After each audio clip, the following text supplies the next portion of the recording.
आओ मैं तुम्हें एक ऐसी औरत का वाकया सुनाऊं। इस्लामी तारीख में औरतों ने भी बहुत बड़े बड़े रोल अदा किए हैं। एक नाम आता है हजरत खंसा का।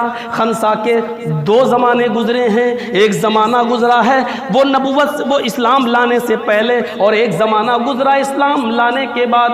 गौर से सुनो, सन 8 हिजरी के अंदर खंसा मुशर्रफ इस्लाम होती हैं, एक काफिले के साथ मदीना तशरीफ लाती हैं, और फिर मदीना में मोहम्मद रसूलुल्लाह का नाम सुनती हैं, और फिर वो इस्लाम ले आती हैं। मेरे प्यारे साथियों, जरा गौर से सुनना, हजरत खंसा इस्लाम लाने से पहले उनकी पोजीशन क्या थी और इस्लाम लाने के बाद उनका किरदार क्या था। इस्लाम 8 हिजरी में लाई। 8 हिजरी से पहले उनका रोल ये था कि वो बहुत बड़ी शायरा थी, अरब की मशहूर शायरा थी। लेकिन आप ताज्जुब करेंगे, वो किसी की शादी पर सहरा भी बहुत अच्छा लिखती थी, लेकिन किसी के इंतकाल पर वो मरसिया भी बहुत अच्छा लिखती थी।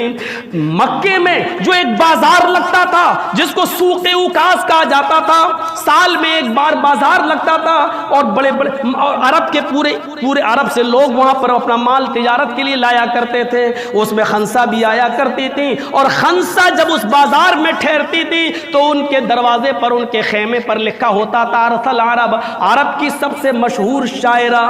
ये कबाइली अदावत और जाहिली दौर में एक दूसरे की दुश्मनी ऐसी थी कि खंसा के 2 भाई थे। एक भाई का नाम था मुआविया और दूसरे भाई का नाम था सखर। कौमी अदावत ने और कबाइली दुश्मनी ने मुआविया को कत्ल करवा दिया।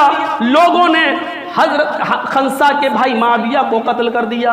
मुआविया के कत्ल पर अपने एक भाई का गम ये खंसा भूल नहीं पाई। निकलती थी, उड़ती थी, चलती थी, फिरती थी, अपने भाई मुआविया को याद करती थी और अशार पढ़ती थी। कौमी असबियत जोश में आई है। छोटे भाई सखर ने अपने भाई मुआविया का बदला लेने के लिए दुश्मनी कबाइलों से लड़ना शुरू कर दिया, लेकिन वो लोग एक थे। उन्होंने खंसा के दूसरे भाई सखर को भी कत्ल कर दिया।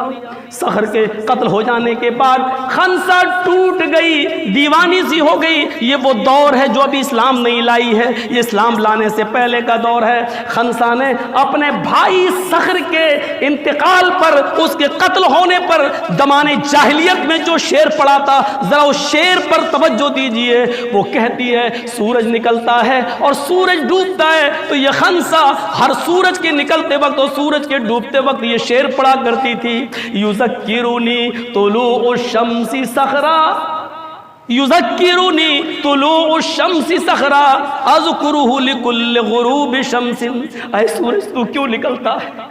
ये खंसा का वो शेर है जो अपने भाई सखर के इंतकाल पर, उसकी मौत पर खंसा ने पढ़ा था। इससे उसके गम और उसकी बेचैनी का अंदाजा लगाया जा सकता है। आए सूरज तू क्यों निकलता है? युज़क्किरुनी तुलूउ शम्सी सखरा, आए सूरज जब भी तुलू होता है, जब भी तू निकलता है तो मुझे मेरे भाई सखर की याद ताज़ा कर देता है, मुझे सखर की याद दिला देता है।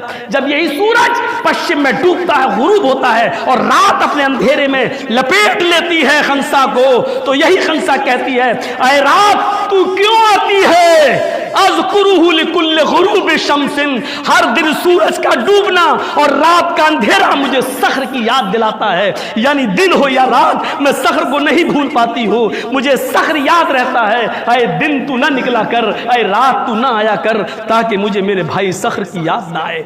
ये रोजाना ये अशार पढ़ती थी। इससे अंदाजा लगा सकते हैं ये इस्लाम लाने से पहले का वाक़या है, जो अपने भाइयों का गम नहीं भूल पा रही है। लेकिन 8 हिजरी के बाद जब इस्लाम लाती है और सन 16 हिजरी में हजरत उमर फारूक के दौरे खिलाफत में एक जंग होती है जिसका नाम है कादसिया। कादसिया की जंग में तमाम मुसलमान शिरकत कर रहे हैं। खंसा के 4 जवान बेटे हैं। खंसा बुढ़ापे की दहलीज पर पहुंच चुकी है। खंसा अपने 4 बेटों से कहती है ऐ मेरे बेटो, तुम्हें इस मैदान जंग में जाना है, उमर का साथ देना है, इस्लाम के झंडे को लहराना है, लेकिन याद रखना जंग में जाने से पहले मेरी एक नसीहत सुन लो। जिस तरह तुम्हारी माँ एक है, उसी तरीके से तुम चारों का बाप एक है। ऐ मेरे बेटो, मैं अल्लाह की कसम खा के कहती हूँ कि तुम्हारी माँ ने तुम्हारे बाप की अमानत में कभी खयानत नहीं की है। तुम सब जिस तरह एक माँ के बेटे हो, उसी तरह एक बाप के भी बेटे हो। आज मैं तुमसे تمہاری شہادت کی متمنی ہوں، میدان جنگ میں جاؤ، کوشش کرو، اپنی جان کی بازی اڑا دو، لیکن محمد کا جھنڈا گرنے مت دینا صلی اللہ علیہ وسلم۔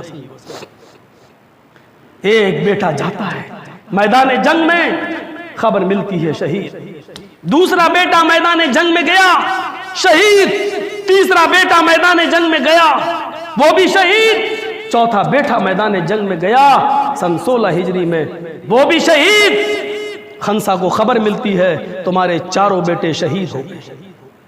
وہی خنسا جو معاویہ کا غم نہیں بھول پائی اسلام سے پہلے، وہی خنسا جو اسلام سے پہلے اپنے بھائی صخر کی یاد اپنے دل سے نہیں نکال پائی، لیکن آج سن 16 ہجری میں جب دوسرا دور شروع ہوا اسلام لانے کے بعد، اپنے چاروں بیٹوں کی شہادت کی خبر سنتی ہے تو چہرے پہ مسکراہٹ آتی ہے، نظر آسمان پہ ڈالتی ہے اور کہتی ہے الحمدللہ الذی شرفنی بقتلہم وارجو ان یجمعنی بہم فی مستقر الرحمہ۔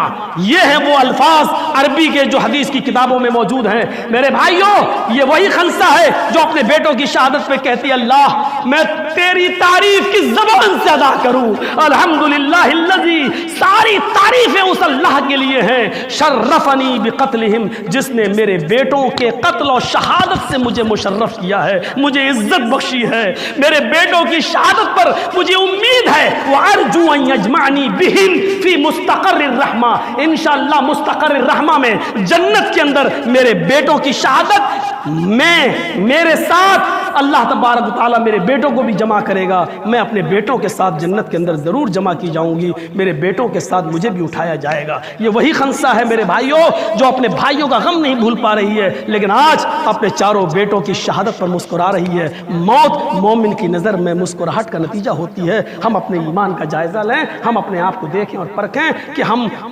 کتنے % مسلمان ہیں۔ موت ہمارے قریب آتی ہے تو ہمیں کتنی خوشی ہو رہی ہے۔ موت خودکشی کرنا حرام ہے، موت کی دعا مانگنا بھی حرام ہے، اللہ میں جلدی موت دے دے، نہیں، آپ یہ دعا نہیں کر سکتے۔